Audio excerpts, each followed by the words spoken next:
La historiografia espanyola ha considerat que la revolució industrial a Espanya va ser un fracàs. Aquesta és la tesi de l'obra clàssica de l'historiador de l'economia Jordi Nadal, El fracaso de la revolución industrial en Espanya. Actualment, els historiadors econòmics pensen que el creixement industrial fou un procés més lent que el d'altres països amb un desenvolupament regional divers. Tot i així, no marquen arguments per qualificar d'un fracàs la revolució industrial espanyola a mitjan de segle XIX. Espanya, al 1900, era encara un país agrari en el que la principal activitat econòmica i laboral era el sector primari, que ocupava 2/3 parts de la població.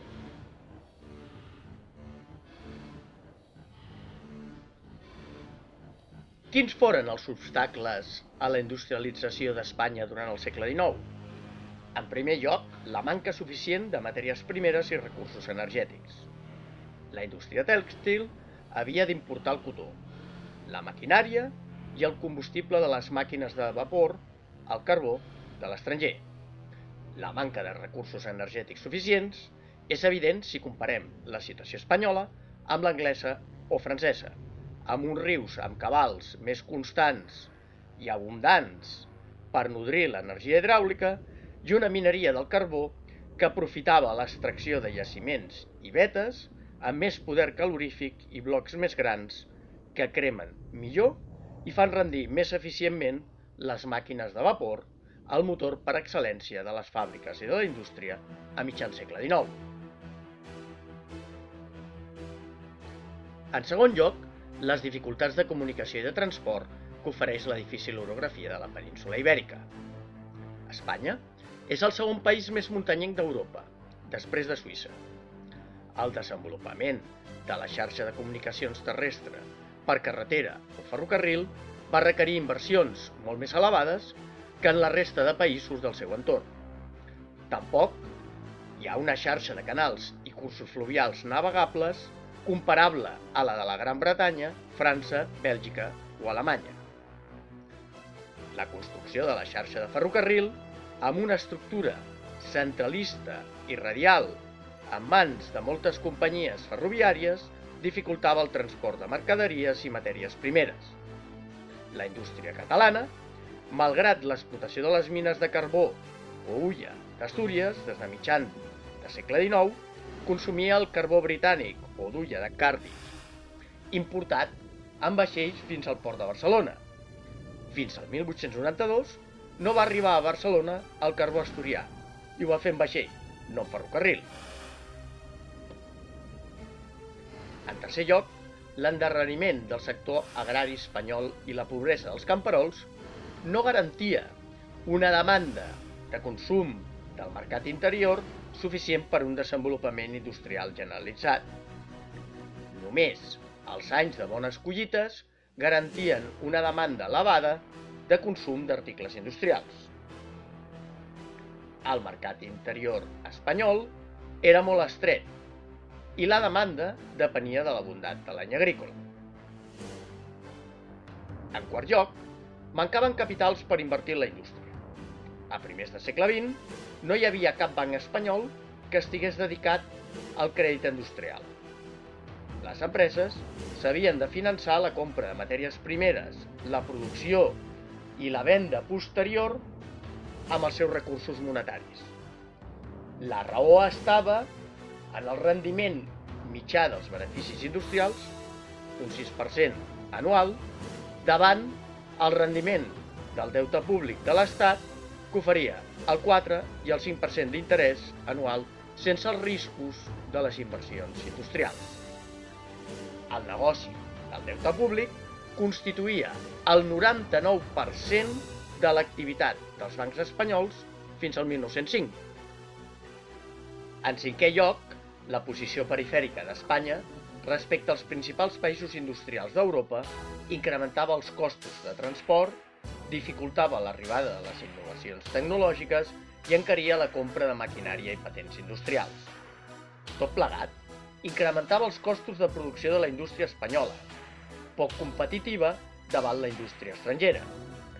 Aquesta falta de competitivitat internacional va provocar la reivindicació de polítiques comercials proteccionistes que apliquessin arancells o impostos de duanes a les mercaderies estrangeres per protegir la producció nacional.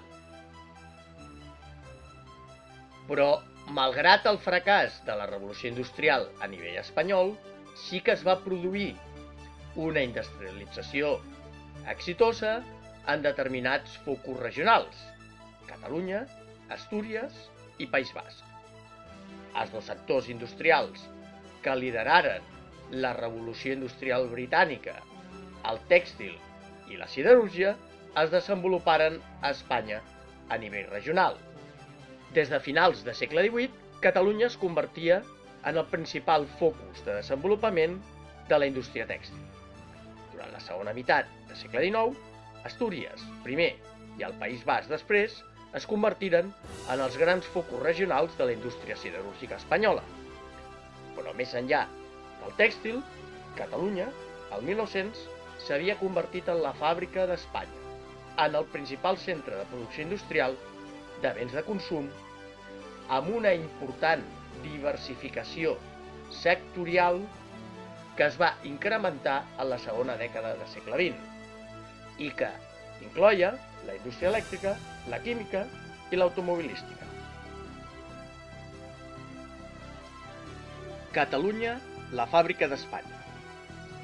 Els orígens de la industrialització catalana es troben en l'èxit de l'estampació d'indianes a finals del segle XVIII. Les indianes eren teixits de cotó estampats amb motius florals i vegetals de colors vius que imitaven la roba fabricada pels teixidors a mans de l'Índia. Els britànics els copiaren i començaren a mecanitzar la seva producció. A Catalunya, majorment es comprava la roba de cotó a l'estranger i s'estampava amb dissenys punters i ben acolorits que generaven importants beneficis. Tot i que a finals del segle XVIII, algunes fàbriques d'indianes també teixien la seva roba de cotó. Barcelona era un dels 3 principals centres europeus de fabricació d'indianes. Llavors, s'introduiran les primeres màquines de filar angleses i l'energia hidràulica com a força motriu de les primeres fàbriques. Aquest procés, interromput per la Guerra del Francès, 1808-1814, va continuar a la dècada de 1820 i 1830. Les primeres fàbriques de filats i teixits de cotó mecanitzades s'instal·laren a peu dels rius catalans. A primers de segle XIX, arribaren les primeres màquines de filar angleses del tipus Mulgeni, precedent de les més modernes salfactines. El 1832 es va instal·lar la primera màquina de vapor a la fàbrica Bonaplata de Barcelona. La difusió del vapor com a energia motora de les fàbriques tèxtils catalanes va significar una ràpida mecanització de la indústria, amb la introducció dels telers mecànics i la mecanització total de la filatura vers 1861 amb les modernes màquines salfactines importades d'Anglaterra. Si el 1807 la majoria de màquines de filar eren bergadanes catalanes de tipus manual que tingueren un màxim de 120 fusos, al 1861 la immensa majoria de màquines de filar eren salfactines totalment automatitzades de 300, 500, 600 i fins i tot 1.000 fusos, mogudes per la força del vapor. L'energia del vapor va desplaçar des de 1840 l'energia hidràulica com força motora de la indústria tèxtil cotonera. Les fàbriques es desplaçaren de les conques fluvials del Llobregat i del Ter a Barcelona i al seu pla. El vapor, o fàbrica urbana de filats i teixits de cotó, totalment mecanitzada amb salfactines i telers mecànics moguts per l'energia de la màquina de vapor, que feia servir carbó britànic o hulla de Cardiff, es va convertir en el model fabril de la indústria catalana. Al 1847 es fundava la primera societat anònima o companyia per accions del tèxtil cotoner, l'Espanya Industrial S.A., que inaugurà a Sants, Barcelona, la fàbrica més gran d'Espanya amb salfactines de filar, telers mecànics i màquina de vapor comprats a la Gran Bretanya, i que a més també tenyia i estampava la roba de cotó en procediments mecànics. La majoria de vapors o fàbriques urbanes adoptaren tant l'arquitectura industrial de tipus manchesterià com la maquinària anglesa.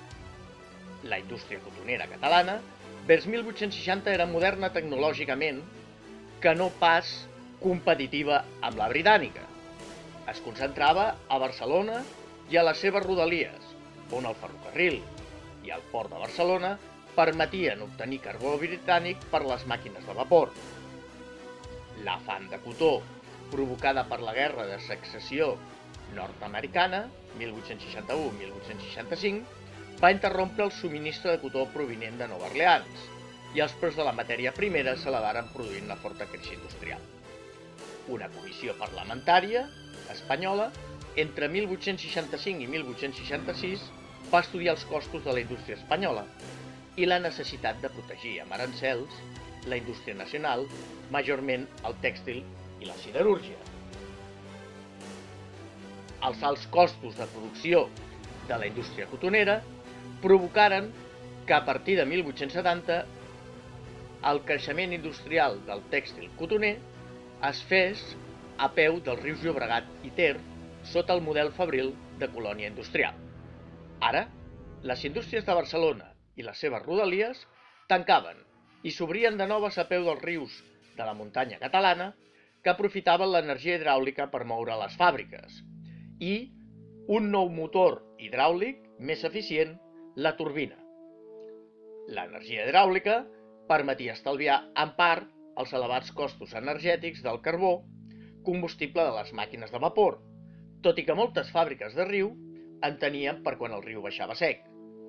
Però l'èxit de la localització industrial als rius catalans estava en l'aplicació del model fabril de colònia industrial. Els habitatges dels treballadors i els seus serveis, botiga, cafè, teatre, església i escola, es situaven al costat de la fàbrica, a peu del riu, enmig del camp, lluny dels pobles de les rodalies. L'empresari pagava salaris més baixos i feia treballar jornades laborals més llargues que, juntament amb l'estalvi energètic, reduïen costos de producció i feien competitiva la indústria cotonera de filats i teixits. De fet, el 1887, l'Espanya industrial, la primera empresa cotonera catalana, va estar a punt de traslladar la seva fàbrica de filats i teixits a una colònia industrial. Durant la dècada de 1880 s'havia mecanitzat el tissatge manual i la indústria llanera. El subsector tèxtil llaner era el segon en importància a Espanya i es concentrava a Catalunya, en la comarca del Vallès Occidental, en les veïnes ciutats de Sabadell i Terrassa, que representaven al 1900 les 2/3 parts del subsector espanyol. En conjunt, al 1900, el cotó, la llana i altres especialitats tèxtils a Catalunya representaven el 82% de la producció tèxtil espanyola. Però la indústria catalana no només era el sector tèxtil. Així, Catalunya concentrava el 38% de la producció industrial espanyola i a l'inici del segle XX experimentant un important procés de diversificació industrial. No només concentrava una tercera part de la producció metal·lúrgica, química, paperera, pelletera i de la fusta i suro,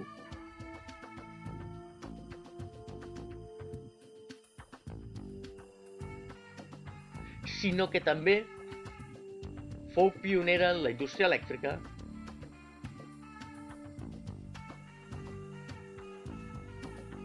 automobilística,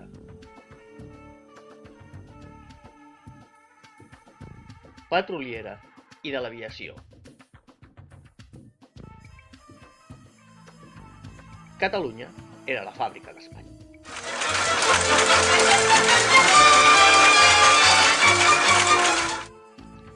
El desenvolupament de la siderúrgia a Espanya. La primera revolució industrial o industrialització a la britànica es basava en el desenvolupament de dos sectors industrials clau, el tèxtil i la siderúrgia. A Espanya, la indústria siderúrgica era el segon sector fonamental per consolidar el procés d'industrialització espanyol. Però els problemes per la consolidació d'una siderúrgia nacional són una prova del fracàs de la industrialització espanyola, en concret de la primera revolució industrial, a mitjan segle XIX.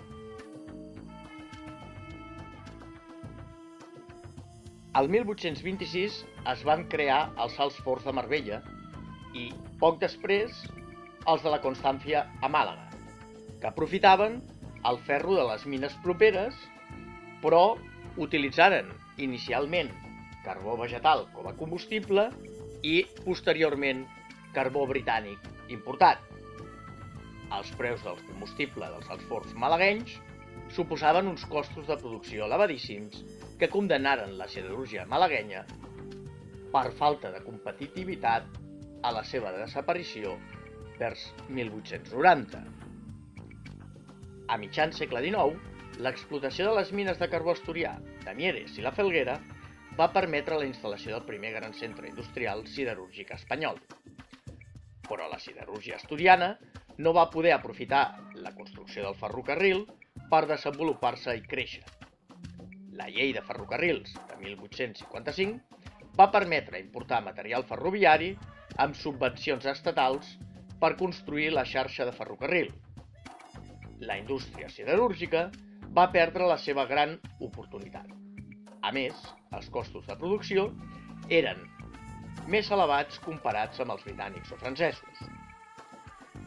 La consolidació d'un gran centre siderúrgic es va produir al País Basc. Els britànics compraven el ferro de les mines de Biscaia per la seva siderúrgia perquè tenia un baix contingut en fòsfor, característica que el feia perfecte per obtenir acer de bona qualitat. Els vaixells anglesos anaven buits en el viatge d'anada i això fou aprofitat per portar el carbó de Cardiff, hulla de bon poder calorífic que es va convertir en el combustible dels alts forns de Bilbao, 1882, i dels alts forns de Biscaia, 1902. Malgrat disposar de ferro de primera qualitat i de carbó de Cardiff del poder calorífic, els costos de producció feien la siderúrgia basca menys competitiva que la britànica, majorment pels costos del combustible, els financers i els salarials. Des de 1882, el País Basc es va convertir en el gran centre siderúrgic de l'estat espanyol, amb indústria metal·lúrgica, empreses de construcció mecàniques i ferroviàries i drassanes navals. El País Basc es va convertir en el segon gran focus regional de la indústria espanyola després de Catalunya. A partir de 1920, la regió valenciana s'afegirà als focus regionals industrials de la siderúrgia espanyola amb l'establiment dels forns de Sagunt que aprofitaven el ferro de la companyia minera de Sierra Menera a Terol i Guadalajara. Malgrat l'existència d'importants focus regionals d'industrialització, Espanya en conjunt seguia sent un país agrari del 1900. La principal riquesa nacional era la producció agrícola, dirigida al mercat, com era el cas català, amb una important producció de vi, oli, fruita, arròs i verdures, però majorment cerealística a la meseta, amb alguns focus locals, en algunes regions, dedicades a la producció olivarera, Jaén, o de vins per l'exportació, Màlaga, Xerès. Les indústries mineres i extractives estaven repartides per tot el territori nacional, però si prescindim del carbó asturià i el ferro basc, no foren fonamentals en el desenvolupament industrial espanyol, ja que la llei de mines de 1868 va permetre fer una desamortització del subsol i la concessió de moltes explotacions mineres a companyies angleses o franceses a canvi de diners per eixugar el dèficit o deute de l'Estat. La major part del mineral extret va ser exportat. Foren importants els jaciments de plom del sud, Linares, la Carolina, els de coure de Rio Tinto o Huelva, els de mercuri d'Almadén, Ciudad Real, i els de Finc a Riofín, Cantàbria. No serà fins la Primera Guerra Mundial, 1914-1918, que la neutralitat espanyola en el conflicte bèl·lic va permetre un impuls important a les exportacions industrials, mineres i agrícoles als països en guerra i, per tant, un fort desenvolupament industrial pels grans beneficis empresarials generats per la demanda militar internacional. Aquest creixement industrial continuaria durant la dècada de 1920 i aniria acompanyat d'una important diversificació industrial i l'aparició de nous focus industrials com Madrid, València o Saragossa.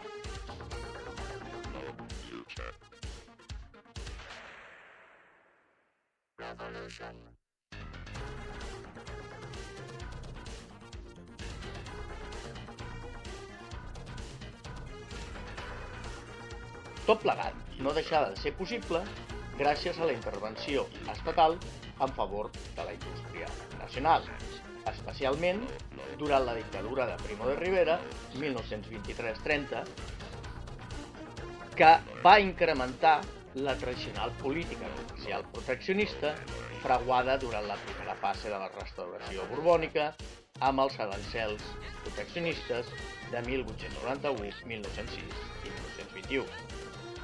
Proteccionisme per la indústria tèxtil catalana i siderúrgica basca, que tenia el suport dels grans propietaris cerealistes de la Meseta, que no podien competir amb el blat d'Ucraïna, que arribava al port de Barcelona des de mitjans del segle XIX, però que amb els arancels obtenien grans beneficis amb nul·la inversió. El caràcter agrari del país i la localització regionalment focalitzada de la indústria va significar un baix creixement urbà. Al 1900, només Barcelona, capital de la principal regió industrial espanyola, i Madrid, capital de l'Estat, superaven el mig milió d'habitants. La resta de capitals de província de l'Estat no superaven els 100.000 habitants. La majoria de centres industrials eren costaners i portuaris, com Cadis, Sevilla, Màlaga, València.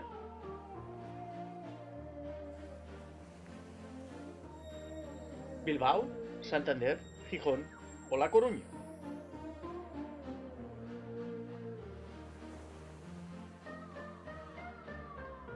Es tractava de ciutats on els espais residencials, comercials i fabrils es barrejaven en la major part del casc urbà, compost d'una trama de carrers generalment estrets i sovint sinuosos, excepte en les zones d'eixample o nou traçat urbanístic de la segona meitat del segle XIX, com era el cas de l'Eixample de Barcelona o Pla Cerdà, o l'Eixample de Madrid, conegut també com a Pla Castro.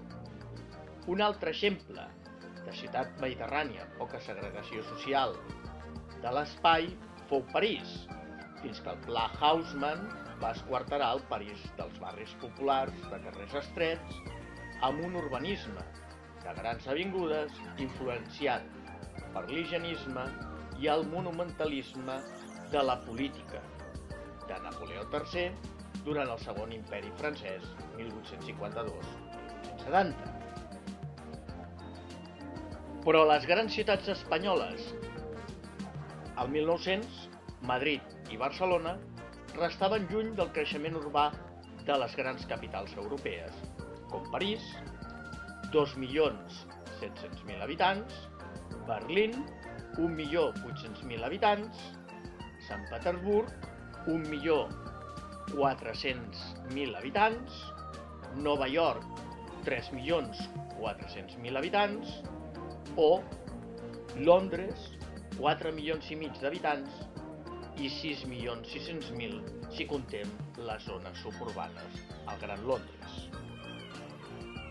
Les grans ciutats angleses i nord-americanes, així com les grans capitals europees, havien iniciat un procés de modernització anterior al 1900 i es caracteritzaven per una important segregació social per barris des de mitjan segle XIX, amb un centre burgès ben distingible dels barris més obrers i populars de la perifèria i dels nous eixamples urbans pensats per la burgesia i les classes mitjanes. A Espanya, només els grans centres urbans, com Madrid, Barcelona, València o Bilbao, eren ciutats modernes a primers de segle XX, amb tramvia elèctric, enllumenat públic, aigua corrent, paviment de llambordes, voreres i clavegueram en el centre de la ciutat. En el centre de les ciutats era on es concentraven les comoditats i innovacions tecnològiques en l'àmbit dels serveis urbans i l'oci. En general, els cafès i teatres de més renom es localitzaven en aquest centre burgès, com la Rambla i el Passeig de Gràcia a Barcelona. Aquí trobàvem els principals teatres com el Principal o el Teatre Líric del Liceu dedicat a l'òpera, juntament amb els cafès i sales de balls més luxoses per la burgesia.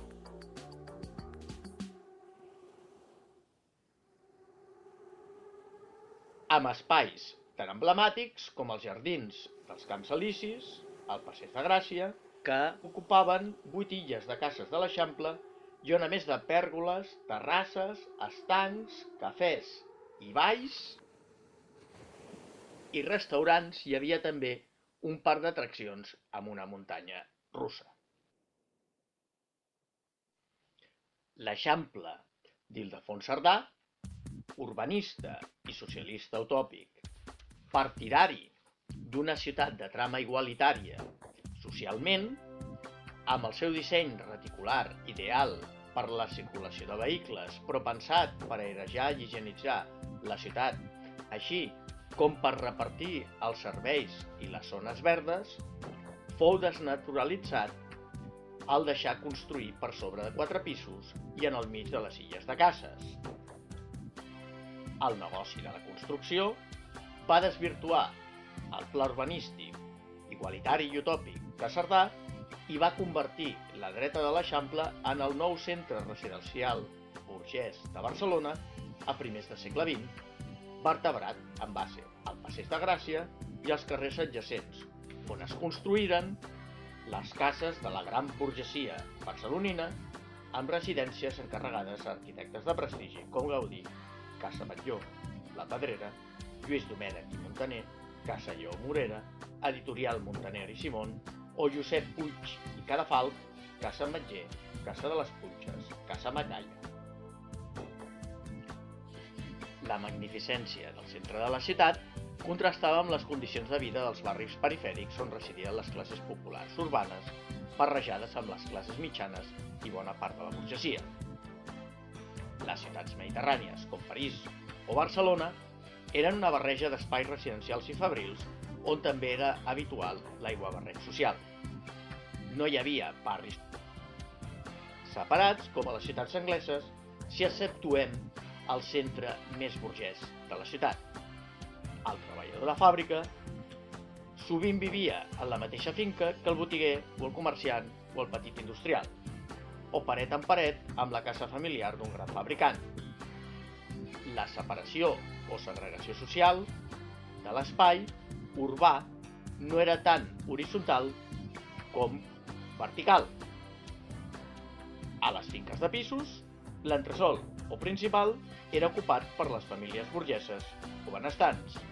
Els pisos tenien el doble de superfície que els pisos primers, ocupats per famílies benestants, mentre els pisos segons ja eren ocupats per famílies de treballadors i, finalment, els quartos soterrat o d'apartaments que tenien una quarta part de superfície respecte a l'entresòl principal pels bohemis, les viudes o els jornalers pobres. Una diferenciació social que venia motivada per la manca d'ascensors a les finques. Els rics no volien pujar escales. La propietat entre les classes populars, fins i tot entre les classes mitjanes, no era habitual. Tothom vivia de lloguer, excepte els rics i la burgesia. Les condicions de vida a la ciutat a finals del segle XIX eren força dolentes. Ciutats com Barcelona o Madrid creixien en nombre d'habitants gràcies a la immigració del camp a la ciutat, ja que la mortalitat era elevada i l'esperança de vida molt baixa entre les classes populars, per sota de 35 anys. Els barris de barraques o habitatges precaris i petits eren habituals encara al 1900 i en anys posteriors.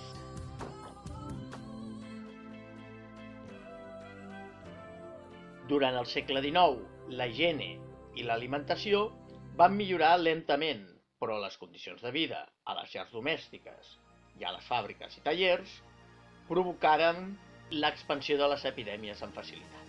Les epidèmies de còlera de 1854, 1865, 1885 i la febre groga de 1870 provocaren mortalitats extraordinàries amb milers de morts a Barcelona i altres centres urbans. La manca de clavegueram fora del centre de la ciutat i l'enterrament dels morts al costat de les esglésies fins que els cementiris no foren traslladats a les afores a partir de 1870 expliquen la facilitat de contagi de malalties infeccioses i l'alta mortalitat. Sovint, els pous negres de les latrines de les cases tenien fugues que contaminaven la capa freàtica d'on s'obtenia l'aigua, pels pous particulars i les fonts públiques. D'aquesta manera, l'epidèmia es propagava mitjançant l'aigua que es feia servir per cuinar, beure i rentar la roba.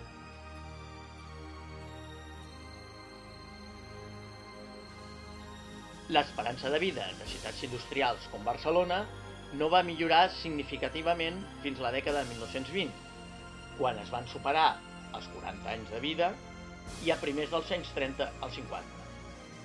En el cas de Barcelona, sense dubte, no va ajudar a l'annexió de la majoria de municipis veïns, Sants, Gràcia, Sant Martí, les Corts, Sant Gervasi i Sant Andreu, el 1897.